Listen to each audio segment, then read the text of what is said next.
Borewell ರೀಚಾರ್ಜ್ಗೆ ಪ್ರತ್ಯಕ್ಷಕ್ಕೆ ಬೆಚ್ಚಿಬಿದ್ದ ರೈತರು. ರಾಷ್ಟ್ರ ಪ್ರಶಸ್ತಿ ಪುರಸ್ಕೃತ ದೇವರಾಜ್ ರೆಡ್ಡಿ ಹೇಳಿಕೆ. ವಿಜಯನಗರ ಜಿಲ್ಲೆಯ ಹರಪನಹಳ್ಳಿ ತಾಲೂಕಿನ ನೆಲಗೊಂಡನಹಳ್ಳಿ ಗ್ರಾಮದಲ್ಲಿ ಚಿತ್ರದುರ್ಗದ ಜಲತಜ್ಞ ದೇವರಾಜ್ ರೆಡ್ಡಿ, ಡಾ. ಶರತ್ಕುಮಾರ್ ಜಮೀನಿನಲ್ಲಿ 3 ಕೊಳವೆ ಬಾವಿಗಳಿಗೆ ಜಲ ಮರುಪೂರ್ಣ ಮಾಡಲಾಯಿತು. ಜಲತಜ್ಞರು ಹಾಗೂ ರಾಷ್ಟ್ರ ಪ್ರಶಸ್ತಿ ಪುರಸ್ಕೃತ ದೇವರಾಜ್ ರೆಡ್ಡಿ ಮಾತನಾಡಿ, ಅರಸೀಕೆರೆ ಹೋಬಳಿ ಅತಿ ಕಡಿಮೆ ಮಳೆ ಬೀಳುವ ಪ್ರದೇಶವಾಗಿದ್ದು ಅಂತರ್ಜಲ ಲಭ್ಯತೆ ಕಡಿಮೆ ಇರುತ್ತದೆ. ರೈತರು ತೋಟದಲ್ಲಿ ಬೆಳೆ ಬೆಳೆಯಲು ನೀರಿಗೋಸ್ಕರ ಸಾವಿರಾರು ಅಡಿಯಲ್ಲಿ ಕೊಳವೆ ಬಾವಿಗಳನ್ನು ಕೊರೆಸಿ ವಿಫಲರಾಗುತ್ತಿದ್ದಾರೆ. ಕೊಳವೆ ಬಾವಿಗಳಲ್ಲಿ ನೀರಿನ ಗುಣಮಟ್ಟ ಸರಿಯಿಲ್ಲದೆ ಆರೋಗ್ಯ ಸಮಸ್ಯೆಗಳನ್ನು ಅನುಭವಿಸುತ್ತಿದ್ದಾರೆ. ಇತ್ತೀಚಿನ ದಿನಗಳಲ್ಲಿ ಹವಾಮಾನ ವೈಪರೀತ್ಯ ದೊಡ್ಡ ಸವಾಲಾಗಿದೆ.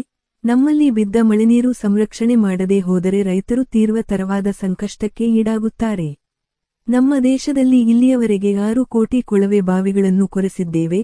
ಪ್ರಪಂಚದಲ್ಲಿ ಅತಿ ಹೆಚ್ಚು ಅಂತರ್ಜಲ ಬೋರ್ವೆಲ್ ಮೂಲಕ ತೆಗೆದು ಖಾಲಿ ಮಾಡಿದ್ದೇವೆ. ಮುಂದೆ ನೀರಿಗಾಗಿ ಯುದ್ಧ ಮಾಡಬೇಕಾಗುತ್ತದೆ ಎಂದು ಹೇಳಿದರು. ತಾಂತ್ರಿಕ ಸಿಬ್ಬಂದಿ, ರೈತರು ಹಾಜರಿದ್ದರು. ವರದಿ ಮಹೇಶ್, ಅರಸೀಕೆರೆ, KS ನ್ಯೂಸ್.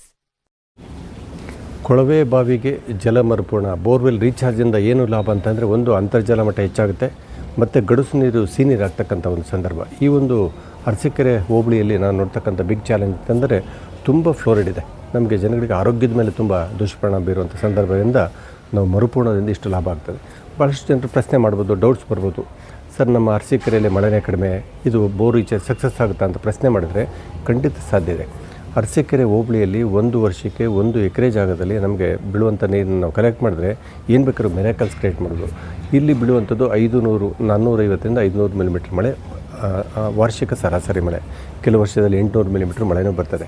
ಈ 500 ಮಿಲಿಮೀಟ್ರ್ ಮಳೆ ಅಂತಂದರೆ ಒಂದು ಲೆಕ್ಕಾಚಾರ ಹೇಗೆಂದರೆ, 1 ಚದರ ಮೀಟರ್ ಜಾಗದಲ್ಲಿ 1 ಮಿಲಿಮೀಟ್ರ್ ಮಳೆ ಬಂದರೆ 1 ಲೀಟರ್ ನೀರು ಸಿಗ್ತದೆ. ಹಾಗೆ 1 ಎಕರೆ ಜಾಗದಲ್ಲಿ ನಮಗೆ 1 ವರ್ಷದ ಅವಧಿಯಲ್ಲಿ 20 ಲಕ್ಷ ಲೀಟರ್ ಮಳೆ ನೀರು ಸಿಗುತ್ತೆ. ಇಷ್ಟು 5 ಎಕರೆ ಇರುವಂಥ ರೈತ 1 ವರ್ಷದೊಳಗಾಗಿ 1 ಕೋಟಿ ಲೀಟರ್ ನೀರನ್ನ ಎಲ್ಲೋ ಹರಿದೋಗ್ತಾಯಿತ್ತು. ಮಣ್ಣಿನ ಸವಕಳಿ ಆಗೋದು, ನೀರು ವೇಸ್ಟ್ ಆಗ್ತಾಯಿತ್ತು.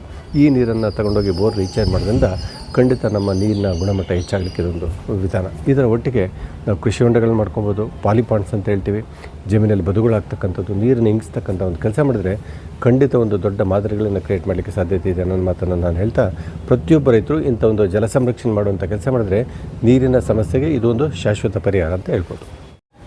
ಸಾಕಷ್ಟು ಬೋರ್ಗಳನ್ನ ಕೊರೆಸ್ತೇವೆ. ಕೊಳವೆ ಬಾವಿ ಕೊರೆಯಾಗ ನೀರು ಬರ್ತದೆ. 1 ವರ್ಷ, 6 ತಿಂಗಳು, 2 ವರ್ಷ ಆದಮೇಲೆ ಬೋರ್ವೆಲ್ ನಿಂತು ಹೋಗುತ್ತೆ. ನೀರು ಕಡಿಮೆ ಮತ್ತೊಂದು ಬೋರ್ವೆಲ್ ತೊಗೊಳ್ತಾರೆ. ನನ್ನ ಪ್ರಕಾರ ಇದು ತುಂಬ ರೈತರು ಸಾಲಗಾರ ಆಗ್ತಿದ್ದಾರೆ ಬೋರ್ವೆಲ್ ನಂಬ್ಕೊಂಡು. ಮೊದಲೇ ಒಂದು ಇಲ್ಲಿ ಸೆಮಿ ಏರಿಟೇರಿಯನ್ ಅಂತ ಹೇಳ್ತೀವಿ, ನೀರಿಗೆ ಅಂತರ್ಜಲ ಇಲ್ಲ ಮತ್ತು ಬೋರ್ವೆಲ್ಗಳು ವಿಫಲ. ರೈತರು ಸಾಲಗಾರ ಆಗ್ತಿದ್ದಾರೆ, ಸಂಕಷ್ಟದಲ್ಲಿ ಹೋಗ್ತಾಯಿದ್ದಾರೆ.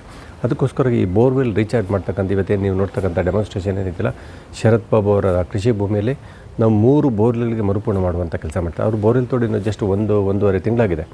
ಬೋರ್ವೆಲ್ಲಲ್ಲಿ 2.5 ಇಂಚ್ ನೀರು ಬಂದಿದೆ, ಆದರೂ ನೀರನ್ನು ಇಂಗಿಸ್ತಕ್ಕಂಥ ಮರುಪೂರ್ಣ ಮಾಡ್ತಕ್ಕಂಥ ಒಂದು ಕೆಲಸಕ್ಕೆ ಅವ್ರು ಕೈ ಹಾಕಿದ್ದಾರೆ. ಇದು ಬೋರ್ವೆಲ್ ರೀಚಾರ್ಜ್ ಅಂತಂದರೆ ಮರುಪೂರ್ಣ ಹೇಗೆ ಅಂತಂದರೆ 8 ಅಡಿ ಉದ್ದ, 8 ಅಡಿ ಆಗಲ್ಲ, 8 ಅಡಿ ಆಳದ ಇಂಗುಂಡಿಯನ್ನು ತೆಗಿಬೇಕು, ಪೈಪ್ಗಳ ರಂಧ್ರಗಳು ಮಾಡಬೇಕು, ಶೋಧಕಗಳಾಗಬೇಕು, ದಪ್ಪ ಕಲ್ಲು ತುಂಬಬೇಕು, 40 mm ಜಲ್ಲಿ ಹಾಕಬೇಕು, 20 mm ಜಲ್ಲಿ ಹಾಕಬೇಕು. ಅದ್ರ ಮೇಲೆ ಭಾಗದಲ್ಲಿ ಮರಳು ಅಥವಾ 6 mm ಜಲ್ಲಿ ಹಾಕಿ ಸುತ್ತಲೂ ಒಂದು ತಡೆಗೋಡೆ ಕಟ್ಟಿ ಕೃಷಿ ಭೂಮಿಯಲ್ಲಿ ಹರಿದು ಹೋಗೋಂಥ ನೀರು ಕೊಂಡೋಗಿ ಬೋರ್ವೆಲ್ ಬಿಡುವಂಥ ಒಂದು ಕೆಲಸ ಮಾಡಿದ್ರೆ ಖಂಡಿತ ಈ ಬೋರ್ವೆಲ್ ರೀಚಾರ್ಜಿಂದ ಸಾಕಷ್ಟು ನಾವು ಬೆನಿಫಿಟ್ ತೊಗೊಬೋದು. ಈ ಒಂದು ವಿಧಾನದಿಂದ ನೀರು ಹೆಚ್ಚಾಗುತ್ತೆ ಮತ್ತು ನೀರಿನ ಗುಣಮಟ್ಟ ಸುಧಾರಿಸುತ್ತೆ, ಅಂದರೆ ಸಿಹಿನೀರಾಗ್ತಾ ಹೋಗ್ತದೆ. ಈ ಒಂದು ಅರಸೀಕೆರೆ ಭಾಗದಲ್ಲಿ ದೊಡ್ಡ ಚಾಲೆಂಜ್ ಏನಂತಂದರೆ, ಒಂದು ಕ್ವಾಲಿಟಿ ನೀರು ಸಿಗ್ತಾಯಿಲ್ಲ.